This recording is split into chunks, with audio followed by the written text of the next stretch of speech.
Moving with Clarity, the podcast. Hello and welcome to episode 1 of Moving with Clarity. I'm Chris Gregg and I'm joined with Joanne Bailey, who's the Director of Clarity Legal Services, and Clarity are licensed conveyancers here in Milton Keynes. They've got an office in Northampton as well. And what we're going to try and do with today's podcast is really break down the nitty-gritty of what it takes to buy or sell your property, the things that might frustrate people when they're going through that process, and a few really useful tips of how to speed things up and get the most out of your conveyancing. So welcome, Joanne. Hello. Yeah, thank you very much for joining me. And it's great to have an expert in the studio because I think the difference with Clarity is they really do specialise in this kind of thing, and this is what you do day to day. And absolutely, yeah, that's all we do. We specialise in helping people move home day to day, and that's all we do, solely focus on people moving home. Yeah, you must really enjoy it if this is your main focus. I do. I've been in the residential conveyancing industry now and qualified solicitor for over coming up 25 years. So I have helped a lot of people move over the years. And there's been lots of ups and downs in the industry, but still here and still passionate about really helping people move and get on the market and get them moving. It must be really satisfying when you've got to know somebody and you see them finally get the keys to their dream house and move in. They must be so happy. Yeah, absolutely. At the moment in the conveyancing industry, or in sort of when you're trying to move home, it's very stressful more than ever. And what we try to do, and what I try to do, is take that stress away from those people. So it's very rewarding, and yeah, when we finally, today for instance, I've got clients moving, finally give them that call to say keys are yours, you can move in. It's so nice to hear the joy in the voices. It must be. It is one of the most happy moments when you move into a new house, but also one of the most stressful life experiences when they're at that list. It comes right there in the top 5 usually. Yes, most stressful, very, very stressful, and more stressful than it's ever been. I think a lot of clients feel as if they are alone in the conveyancing process at the moment, and it's only them that's happening to, that's taking forever. But unfortunately, time are being stretched in that conveyancing process, and what we try to do at Clarity is to help people reduce those time constraints and get the chains moving and get clients moving as quickly and efficiently as possible. So I think it does make a big difference when you've got a point of contact at the firm that you're using, so you can actually ring up and say, how are things going? Yes. Is there been a hold up? Are there any issues? And you're there to guide them through the process and kind of explain the paperwork and the legal stuff that's going on. Absolutely. I mean, I think you've hit a relevant point there. We all have direct dial numbers. We're very small teams that we work closely. So you'll only ever speak to a handful of people. Me as your lawyer, my direct dial is on all my emails, and you'll be able to get hold of me quite easily. During office hours. During office hours, yes, absolutely. The biggest frustration is people not knowing what's happening. And as I say to everybody, please, any questions, doesn't matter how silly they are or how curious they might be, just ask. For us, it is frustrating when we can't get answers because conveyancing is a two-way process. We rely on other people. And so it's very stressful and very difficult when we can't get answers out of anybody. And what we try to do is get those answers for clients as quickly as possible. Because you work on both sides, so you can either help with selling a property or with buying a property, and often people need help with both at the same time. Absolutely. So a client, more often than not, will put their property in the market, then find another property. We will act for the client selling, and we'll act for the client buying. We also have something very unique because we're a licensed conveyancing firm.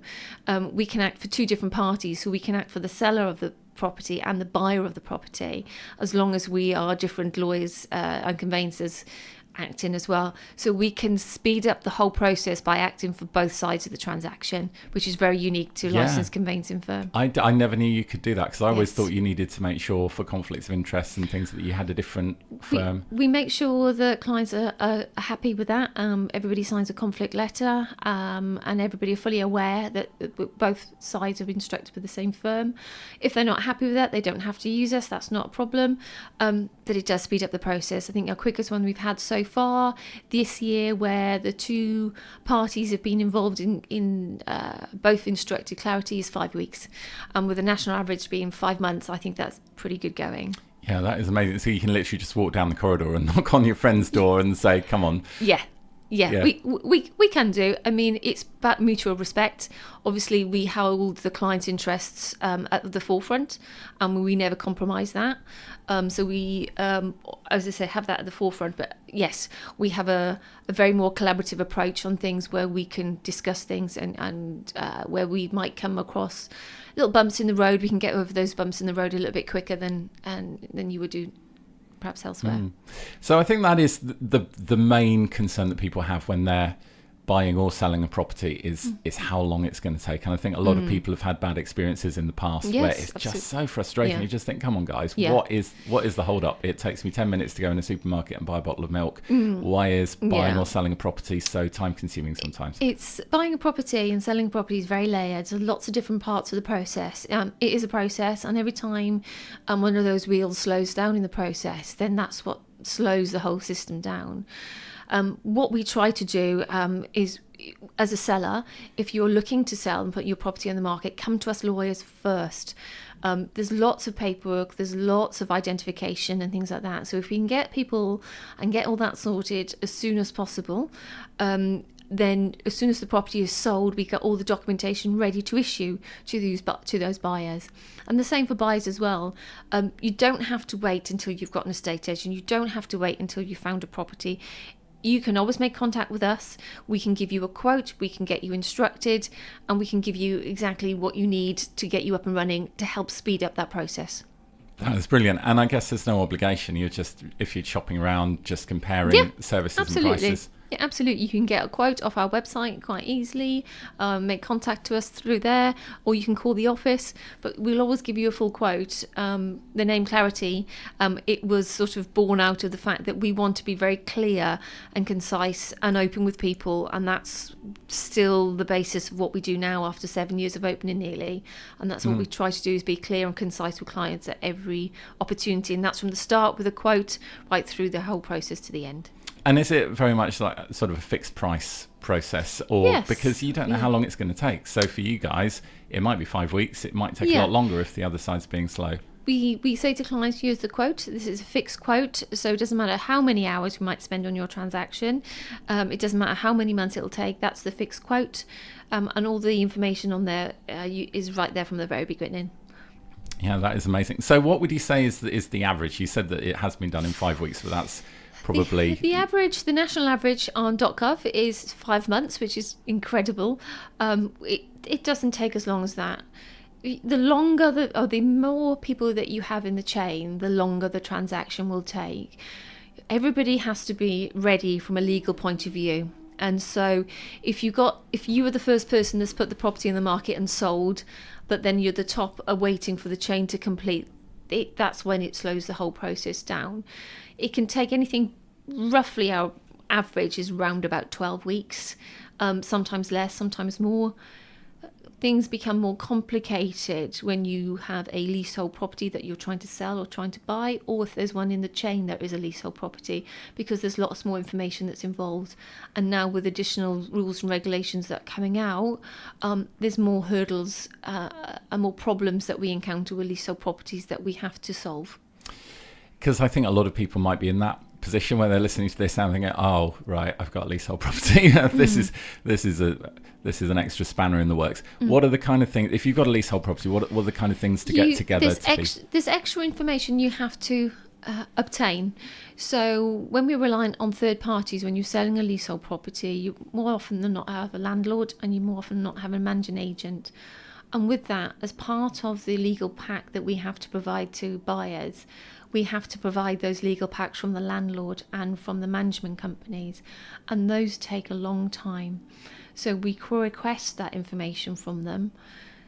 Some of them, there are notorious ones out there which everybody will have heard of that take forever, 6 to 12 weeks to provide those packs to us to give to the buyer's side. And so they hold the process down. So as soon as you put the property on the market, get those packs ordered, make contact with your landlord, make contact with the managing agents, find out how much it's going to cost you, because they will charge you a cost for that.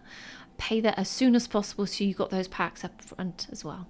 That's an outrage that they charge you and then they take 12 weeks to bring it together. Yeah, it's crazy, and that's one of the biggest frustrations in the conveyancing market is the time that management companies and landlords are taking to deal with things. And obviously it's going to be important how long you've got left on your leasehold property. Yes. And you can get those extended now, can't you? You can get extended. You have to own the property for at least 2 years before you can apply for the extension. If you are looking to sell a property, be aware of how many years you've got left on your lease. Some people are not aware, but the beauty of instructing a lawyer very early is that we can pick up on this very early on, and we can find out how many years are left on the lease and let you know if there's a problem. What would you say is the minimum to get the property sold? The minimum is changing all the time. It used to be 80 years. Now we're seeing mortgage lenders, and that's who we're dictated to really by lawyers, is what the lenders will accept. So we're seeing really between 80 and 85 years now, so 85 years. That's a bit scary because some of them start at 99. So even though you might have been living there for 15 years, suddenly you're thinking, what, already? A lease term will be anything from 99 years, 125 years to 990 years. So they all are all different as well. So everybody's leasehold property and the term of years are different. But that's the beauty of instructing a lawyer. As soon as possible, we can find out if there's problems. Just because you've got a low term on your lease doesn't mean you can't sell it. It might make it more difficult, or when you come to sell it, you might at the same time want to extend the lease at the very same time, and that's something as well which we can assist with, about applying for that extension and getting extended beforehand. So you could maybe sell some of the money that you get from selling the property to pay for extending the lease? Absolutely. So more often than not, the lease extensions will take place at the same time as the flat is sold, so on the same day. So the lease extension will go through on the same day. Okay. I think another thing that sometimes tied in with that, because I had a flat that was on a lease, but it was also shared ownership, and you can staircase the shared ownership up to 100% at the same time if you want to, and maybe sell the whole property. Yes. Milton Keynes, being the lovely developing city that we are, we were one of the first cities that had shared ownership properties and shared ownership leases. And so Milton Keynes, we have lots of different schemes, shared ownership, shared equity, and there's lots of different shared ownership leases as well within Milton Keynes. And yes, you can staircase. Some are restricted to whether you can staircase to 100%, meaning you own the property outright. Some of the new leases, you can staircase even just by 1%. So all the leases are different, but again, instruct somebody that specialises, and we are at Clarity, we're on we work with a number of different housing associations in Milton Keynes. So I've been dealing with shared ownership properties for as long as I've been practicing. And I guess you can provide advice before people have actually sold their property. If they're just thinking, okay, I want to put this on the market, I don't know whether I should put it on the market as a 50% shared ownership, or if I should put it on the market as 100%, but what you will find as well is the different housing associations will have different rules and regulations.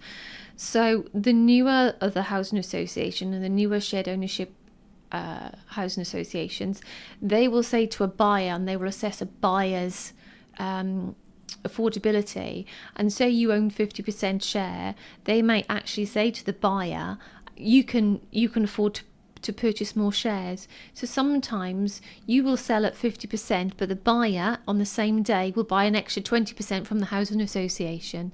So they all are very different. All are very, very different. And that's why it's so important they get somebody locally to look after you if you're selling or buying a shared ownership property. I think, and also don't be sucked in by some estate agents that try and offer you legal services at the same time and mortgages and bundle it all together, because there've been some horror stories about that as well. There are horror stories. They are definitely horror stories. Some of the estate agents will recommend very decent lawyers, but I will always say, whoever they recommend, make sure you go with somebody local to the area. Do not go with an online firm, as they sometimes will prove more difficult, and being out of area, they will not know the area in which you're buying or selling. Yeah, absolutely. And it's that personal touch that makes such a difference, Jo. And it's such a stressful time as well. Yes. So what are some of the things that can slow the whole process down to watch out for, that you can make sure that you've done on your side, but also what are some typical things that the other side throw into the works that can slow everything down? So what slows the whole process down is usually people sell a property and think, wonderful, I've sold the property, now that I can sit back, I don't need to do anything. But that's when we need you as the seller to be most engaged. We need your identification. We need lots of what's called protocol forms to be completed. We need all that information from you. The sooner we get that, the sooner we can move on to the next stage of the process. As you can imagine, as the years have gone on, the level of compliance that is required with identification when you're selling a house or buying a house is a lot higher than it was 5-10 years ago. So that identification is key. Make sure your identification is ready to provide straight away. Another thing as well is when you are buying a property, but sometimes what slows the process down is that mortgage. So make sure you get your mortgage application in as soon as you have that property agreed. Waiting on mortgage offers will take time.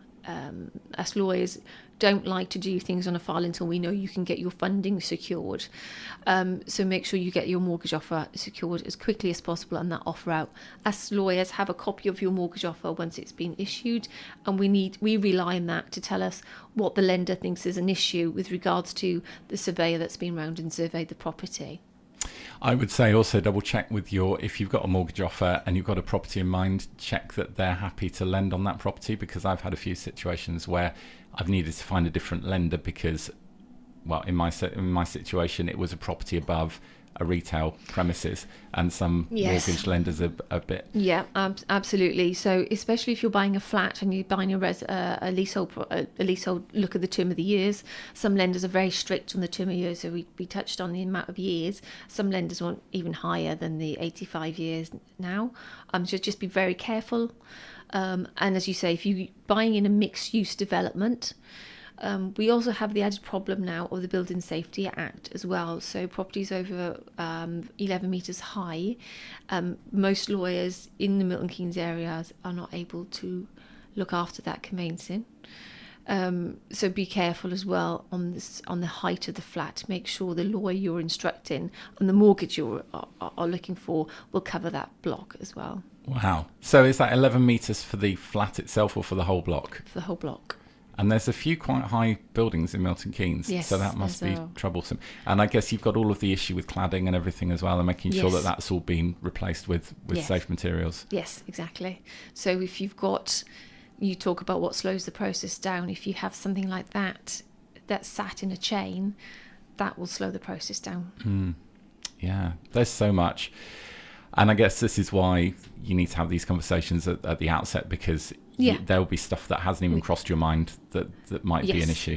And I think a lot of people as well is when they instruct an estate agent to put the property in the market, they don't look behind the scenes of what an estate agent does as well. So it's very important that you instruct the right agents who will have the right people behind once the property is sold, because knowing what's happening in the chain, us lawyers can ask the solicitors on the other side of them, but finding out what's happening 2 or 3 links down the chain is very difficult. So having that agent that can speak to all the other agents in the chain is key.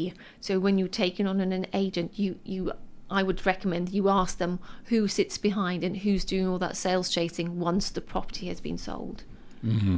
Yeah, because this is affecting everybody, so you need to be able to find out where the bottleneck is, and put a bit of pressure on sometimes. Yes, that's right.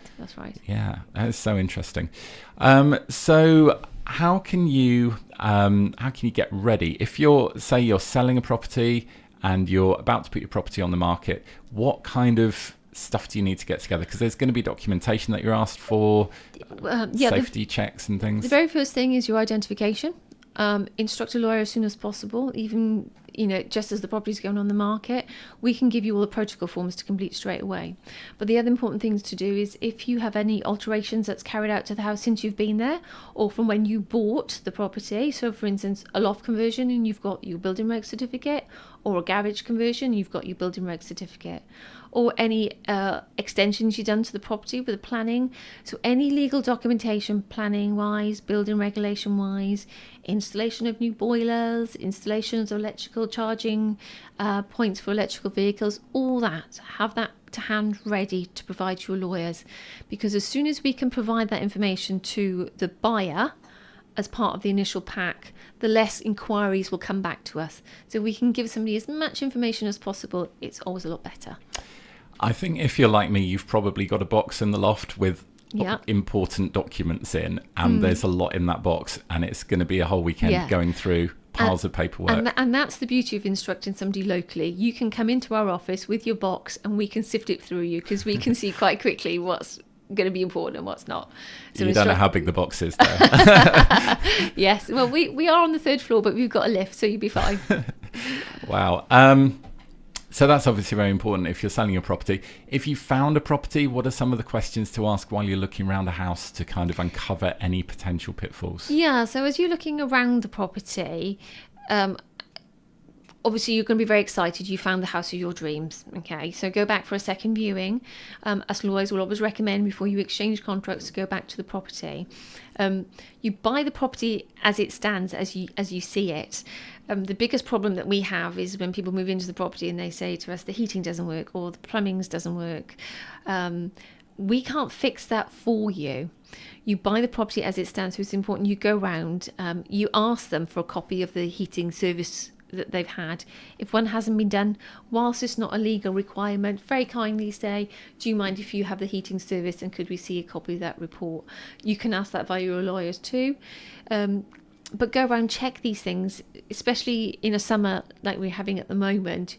You'll go around, you view the property in the middle of the summer, and you won't put the heating on until for a few more months, but go around and check it, put it on, make sure it works. Because you can do all that stuff on the second viewing. It's fine to do it on the second viewing. Poke around. Absolutely, and the estate agent will say it's normal. That's what people do. That's what our lawyers have told us to do. Go round, ask. Open the windows. Do they all open? Have you got locks for all the windows? Various different things like that. And I think some people assume that because you've had a survey done, you don't have to worry about any of this stuff that the survey would have told us if there was something wrong with the property. And that's the problem people have. They have a survey done, and the surveyors are not specialists, so they'll go around and they'll point out the gutterings might need clearing. They point out there might be a damp there, but they're not damp specialists. They don't know where the damp is coming from. They'll say, ask your lawyers to make sure they get a copy of the installation certificate for the boiler, but they won't check the boiler. They're not heating engineers. They will just survey the build itself. So it's important that you're aware of what the survey will do and not do.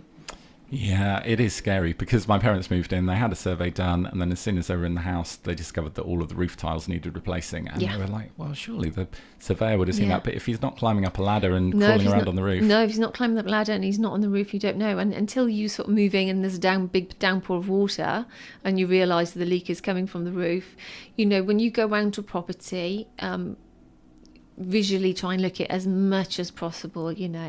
Is the guttering hanging down?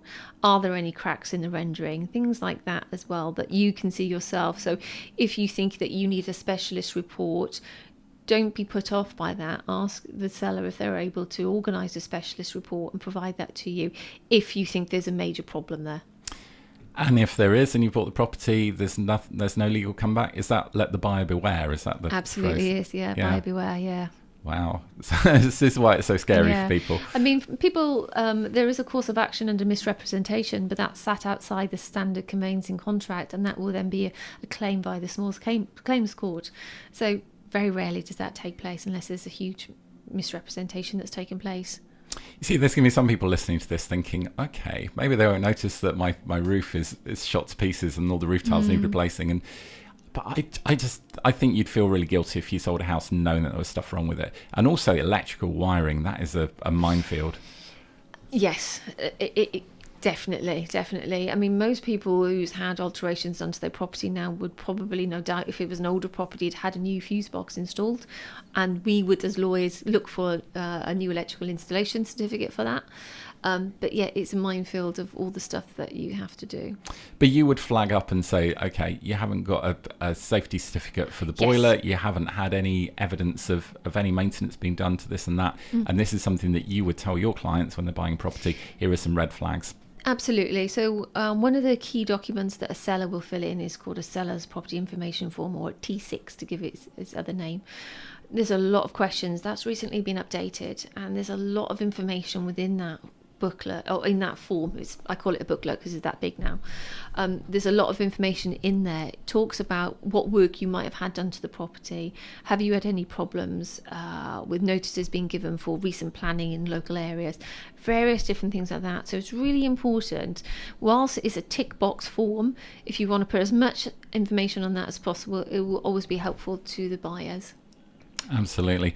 Okay, so I think if you're listening to this and you're buying or you're selling or both, and you're suddenly, your mind's been blown and you're thinking, all right, there's so much to think about. The first step is just to get some professional help, and you guys at Clarity are there to hold people's hands every step of the way. Absolutely. And I think what we try to do at Clarity is that we try to work with our clients. We are there to assist and help, and we're there to hold their hand all through the transaction, to answer any questions they've got. So it's very stressful buying the property and selling a property, and we try to take that away from clients, and we try to take on that stress ourselves for them. And do you know what I like is the fact that you're not sitting. My solicitor had a bow tie on, and he was very formal. He had loads of dusty legal books behind him in his office, and every meeting was just legal talk and jargon, and I just didn't really know what was going on. We do really try to stay away from that. You know, we try to be as very plain as possible. We try not to use legal jargon. Absolutely. And there's no dusty things in my office. I've got nothing against bow ties. I was just saying it was spotty and it was huge. So there you go. No, definitely not. Definitely not. Excellent. So how can people get in touch with you guys if they want some help with that? Go to our website. We are clarity.co.uk, so you can get look at us on there. We all the lawyers and conveyancers are on the website. You can get in contact with us as well on our main number, which is 01908 039 666. Fantastic. Thank you so much for your time today. That's Joanne Bailey, the Director of Clarity Legal Services. Thank you so much.